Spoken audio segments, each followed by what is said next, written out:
It-tniġġis tal-arja f'Malta qed iħalli 5 vittmi kull ġimgħa u bis-siġar jitqaċċtu l-karozzi jżdiedu brata ta' aktar minn 80 karozza kuljum qed jikber it-tħassib dwar l-effetti kbar ta' traffiku fuq is-saħħa tagħna, partikolarment is-saħħa tat-tfal.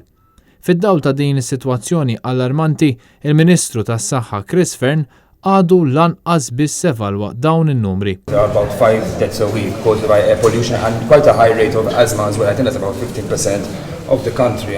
As a doctor and even as the Minister of Health, are you worried that this is a public health concern and do you think you should do anything about it? Dawk il-figuri ta' illi ġew kwotati għadna rridu nivvalidaw. Fil-preżent, l-Unjoni Ewropea tikkalkula li f'Malta hawn bejn 250 u 270 mewt attribwiti għat-tniġġis tal-arja. Madankollu, riċerka aktar riċenti mill-European Heart Journal kważi rdupjat iċ-ċifra għal 575.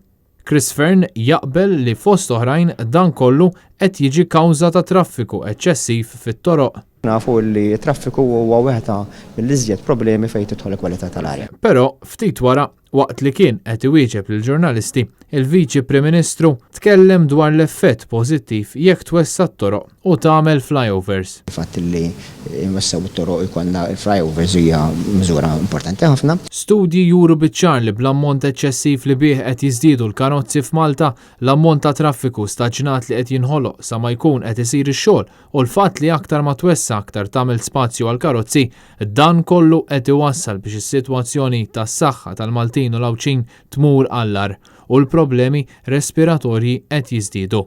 Fattur ieħor li juri li anke f'dan is-settur kruċjali il-Gvern għadu bla pjan minkejja d-diskorsi sbieħ il-manifest elettorali Laburista u l-billboards bi propaganda madwar Malta u Għawdex.